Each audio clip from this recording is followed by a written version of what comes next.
Is it going? Yeah. So I'm red. Look at my face. Being outside all day.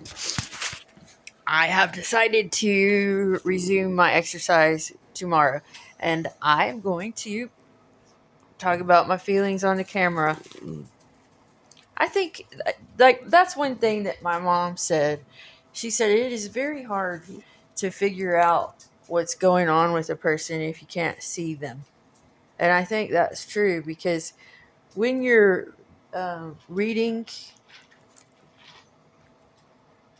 like the regular kind of reading where you read something that has been written down,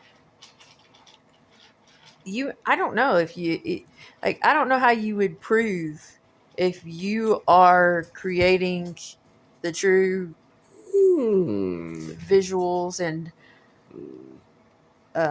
feelings going on with whoever the writer is in your mind when you're experiencing that. How would you even know how to prove that? But like, so how do you know for sure if you're really getting to know someone if you've decided to do that through video interviews? Is that what you would call them? Well, let me see if I can express raw emotion today. I I get up, I get excited for a little while, and then I'm not because it's like, you know, when you're in the place of a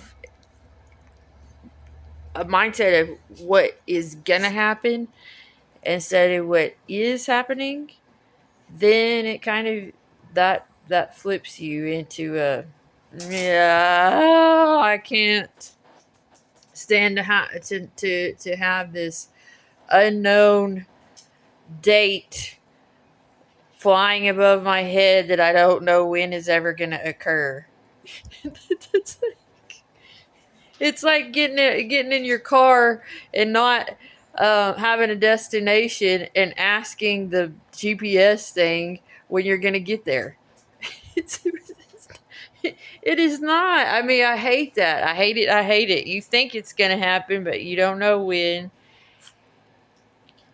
So, and I like my inner voice said that within 7 days, I'm having that 21st birthday, so big changes are going to happen. I I hope I'm ready for that to be true, but to get myself excited about it when that's kind of how I feel, I don't know. I don't know. But let's take a look at Pippi Longduxon. Pippi Longduxon. There he is. Okay. So I wanted to talk about these animals because that's been on my mind. Yeah, I was upset talking about um, how I feel like I'm playing pretend all the time with all these symbolisms and caretaking of animals, and I'm kind of like a little boy that goes around exploring the the nature. I guess that's what you say. And I enjoy that somewhat, but when I try and imagine the animals becoming humans and things like that, I don't know if I'm getting carried away with that. But one time I was saying, okay, so when these dogs were born, they were born in my living room. They were they immediately had all different personalities and mannerisms and different souls. They were born that way. And they didn't ever change after that. They might have gotten smarter because of being around me, but their essence or whatever you want to call it never changed. That they were born that way, and that's what I've been curious about with humans, and also with the concept that there is a soul evolution. and there are reasons why different souls get put into different animals and the realm of dharma and karma because of behavior and deeds and the heart's condition and all of that stuff. And I seem to feel like I think that's true, but that's because I spend all of my time with animals. I don't spend any time with humans. And so that makes, I guess that makes me more inept to pay attention to them. Here's Mr. Tiny. Um so I have questioned how their souls will evolve after uh, they live out their dog lives, and if they will have the ability to go into a human body for good behavior. And I have questioned Minnie a lot of times. There she is looking at me. Because Minnie, I've told the story about when my grandmother died over 9 years ago. And when she did, my dog Addie, Adeline Longbottom, died the next day or the day before. I forget which was which. But as soon after that happened, I was given Minnie, and I look at Minnie, and Minnie. These dogs feel like my guardians, if that makes any sense to you. And Minnie, I have always suspected that she has my grandmother's spirit inside of her. I can't really explain why I think that, but almost, I would say it was, pretty close to almost exactly after she died.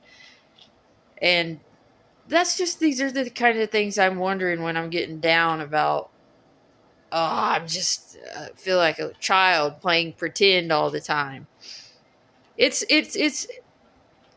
very significant because everything in life has to do with if you're being a good person, and that's how the animals and the insects and the reptiles, all that stuff is going to respond to you by the kind of the way the person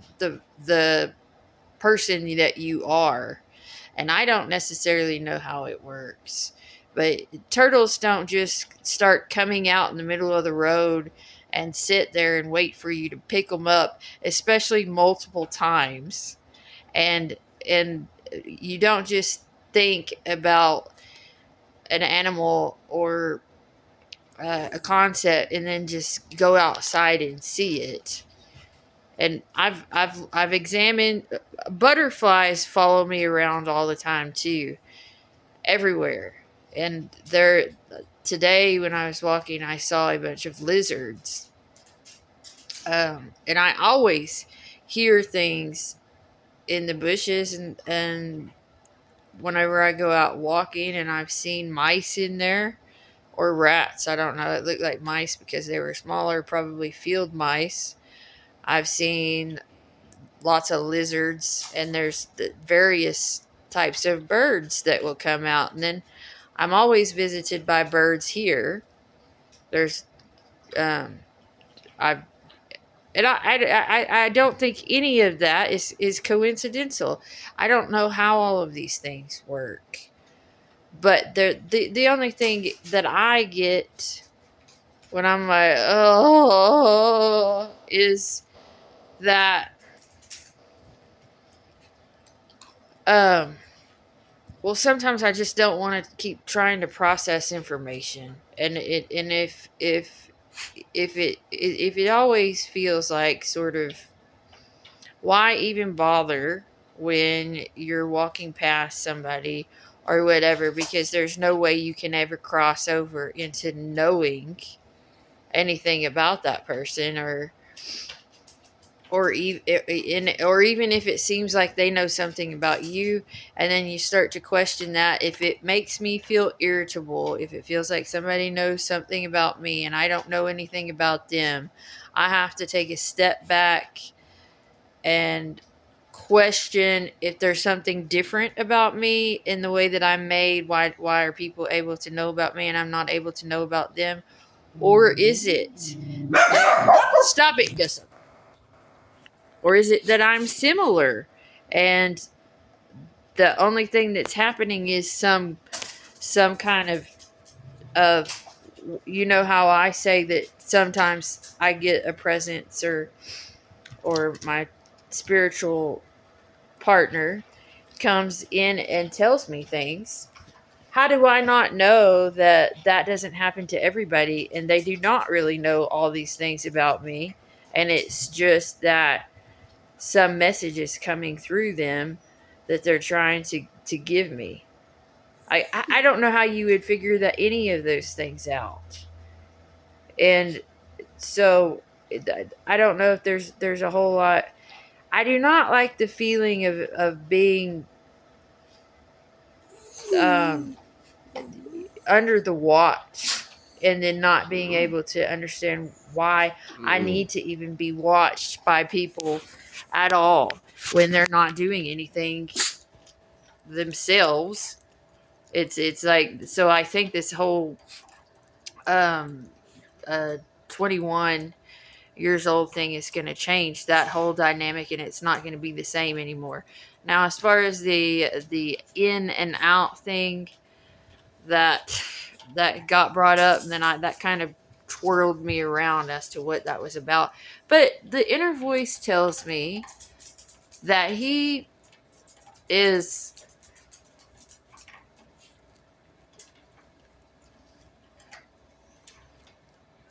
tell me something. Like he's still speaking with me and has feelings for me, and there's nothing that has changed his feelings for me. So why do I get scared that I'm gonna get forgotten about, or whatever? It's not, it's not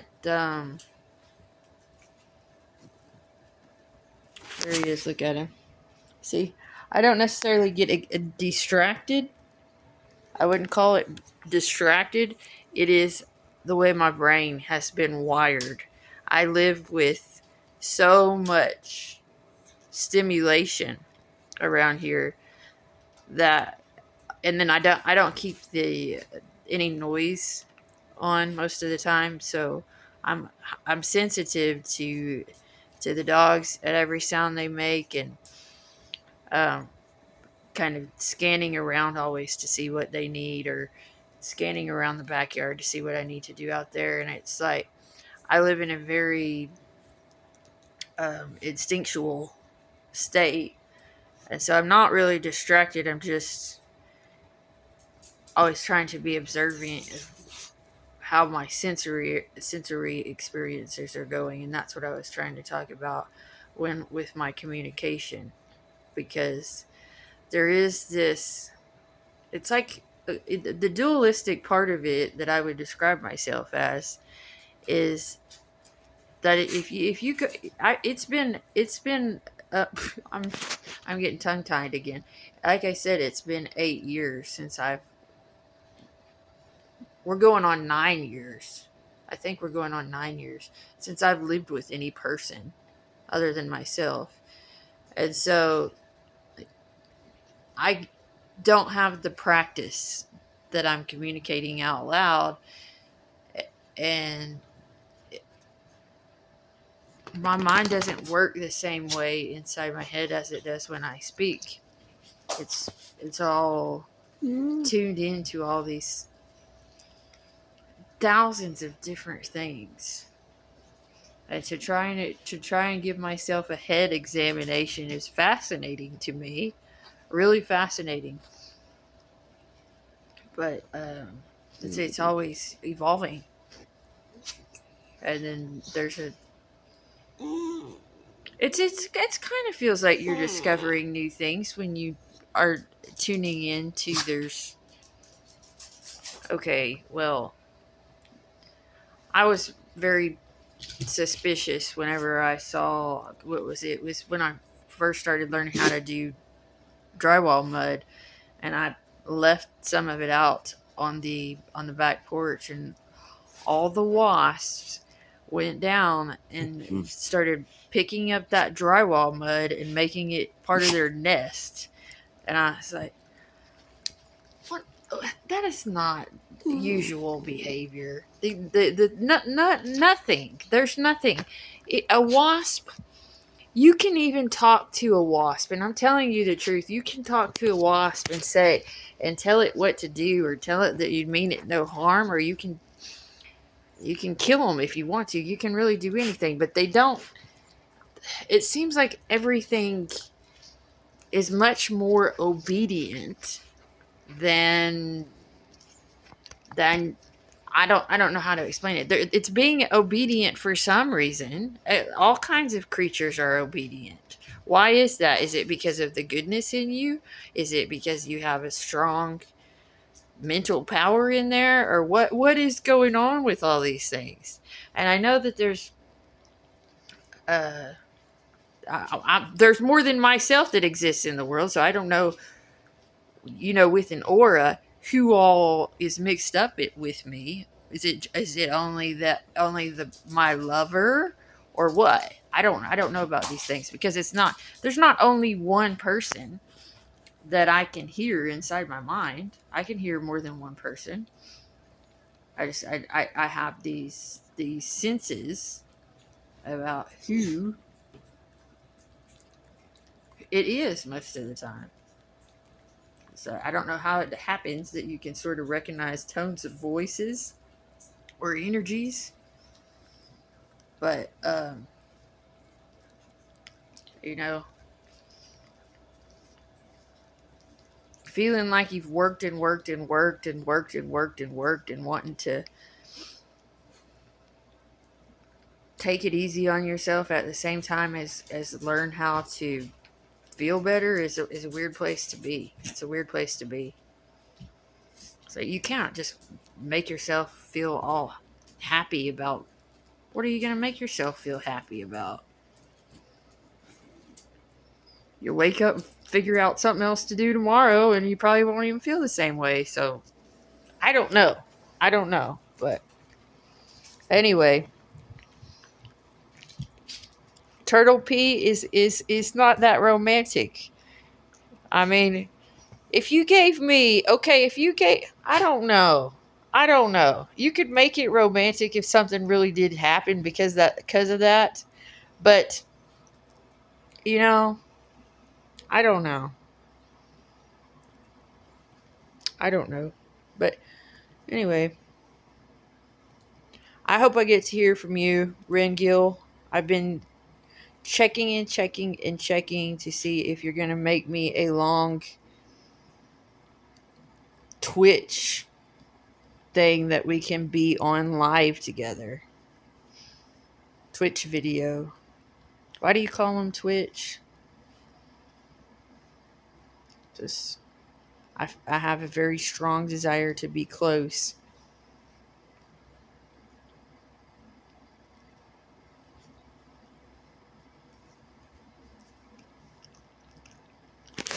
Look at him. Look at him.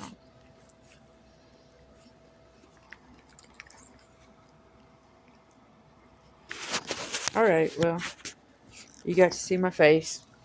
You got to hear me ramble on. If you're already with me, then I don't know if the camera and doing these things are necessary. Except for I get to see my own self. Which is, I guess that's kind of interesting.